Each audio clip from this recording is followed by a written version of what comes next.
Namaste Acharya ji. I am Krishna Goyal and I am currently studying in NIT-Trichy in EC branch second year. I have two questions. My first question is, what things we should keep in mind before reading Bhagavad Gita? Like many people said, we should wash hands, take bath and all this. So what rituals we should follow? And my second question is, how can we know whether we are meant for spirituality or leading the normal life? You are Krishna Goyal. Huh? No, nothing.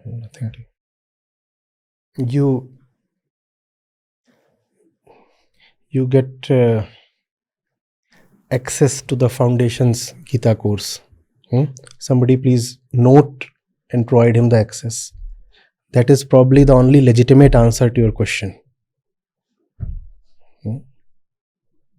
You're asking what should one keep in mind while going to the Gita. That's like asking what kind of rubbish should I carry before entering the bath. Gita is so that whatever you carry in your mind can be washed away. Why do you want to keep something in mind before coming to the Gita? Whatever you have in mind, is that bigger than the Gita? So why should that be preserved while coming to the Gita? Whatever you have in mind, tell it. You are subordinate to the Gita. So be prepared to be washed away. I am going to the Gita now. You will be attacked and annihilated. Should I clean my hands before going to the Gita?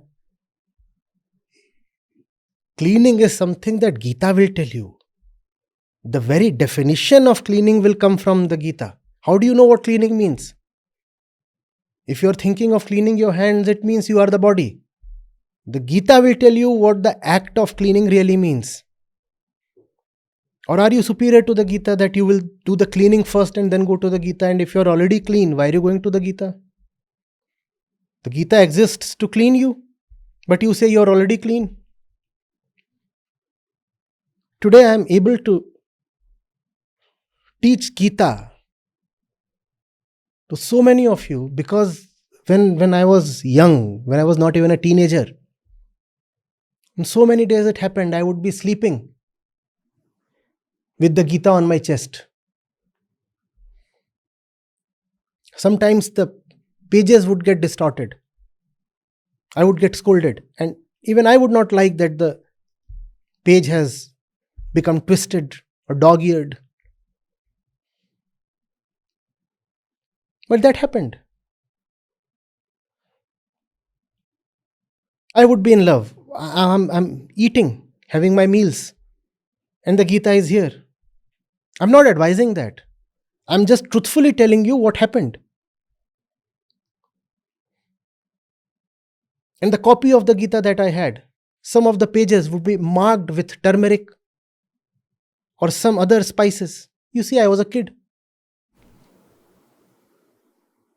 So some dal is there on the fingers and it was left behind on the pages of the book. Not that this is something advisable, not that this is what you're supposed to do, but it used to happen. I was in love and I didn't know any rituals or rules. And that was not just with the Gita. To me, Gita is not a book, it is a genre. Any book that teaches me is the Gita. You're talking of the Bhagavad Gita here.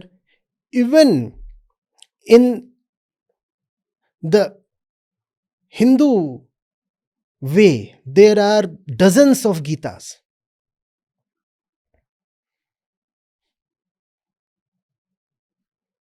And worldwide, from the antiquity till today, there are even greater number of Gitas. There has to be love. I don't mean to say that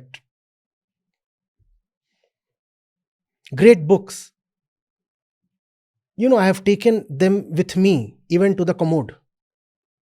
I'm not recommending that, please. But that's what has happened. So why should I hide?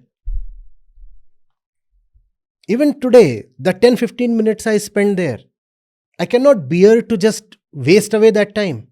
The body is doing something. What am I doing? Just waiting.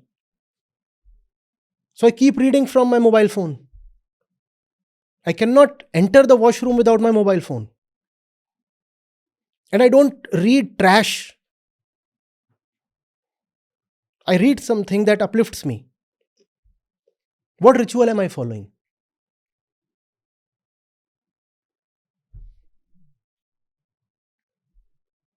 I loved wisdom too much to let any rituals come in the way.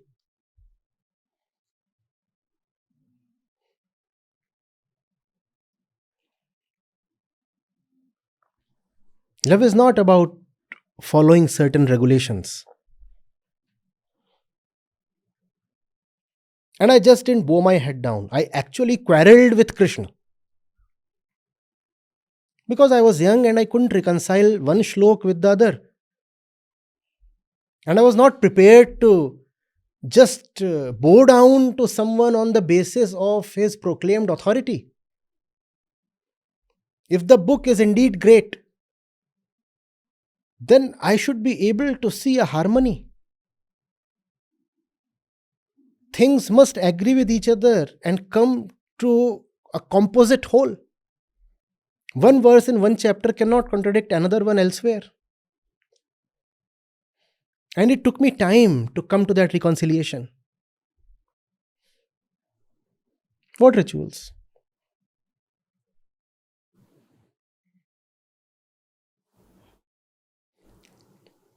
Even today, it does happen that when I am with a particular verse of some religious scripture, and if I cannot see that it agrees with the whole of the scripture, I honestly tell that to my people.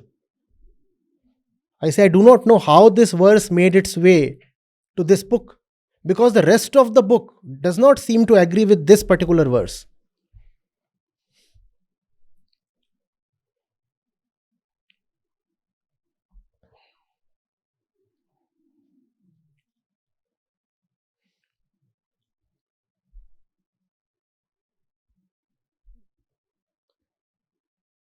Go to the Gita. It is the Gita that will tell you how to approach the Gita. You cannot be bigger than the Gita, right? So, what does cleanliness mean? What does obedience mean? What does purity mean? What does loyalty mean? All these things will be taught to you by the Gita itself.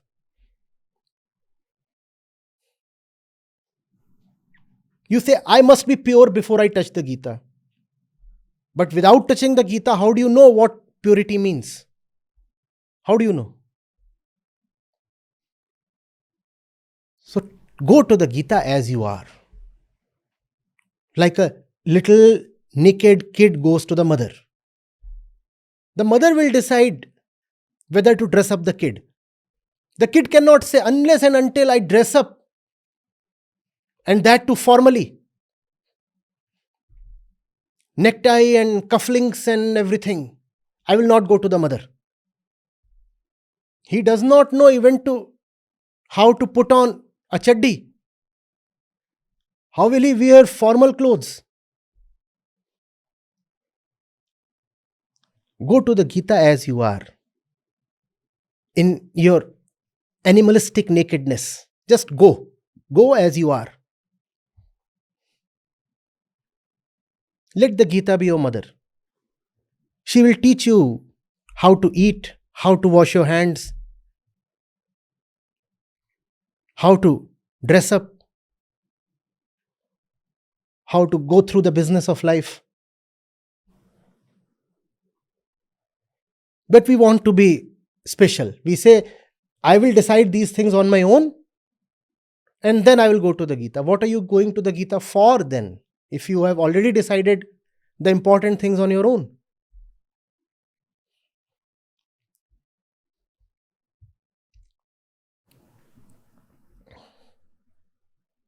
No, it is not yet my time to go to the Gita. How do you know whether or not it is your time? Even that is something that the Gita will tell you. You first go to her. She is the father and the mother. Give yourself fully to learn from what Sri Krishna is saying. And then if you find that that is not of much value to it, then you go your own way. That's fine. Nobody is supposed to follow anything. If those words do not really appeal to you, go your own way. Fine.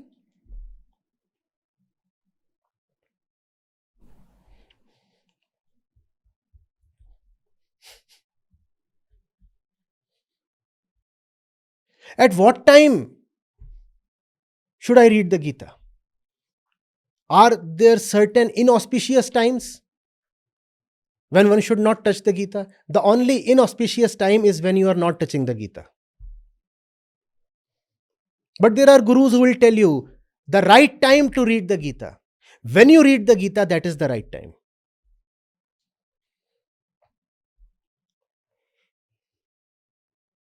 You must be pure when you go to the Gita.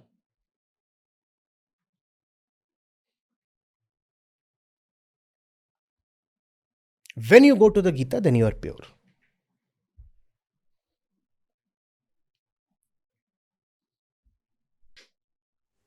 Thank you, sir.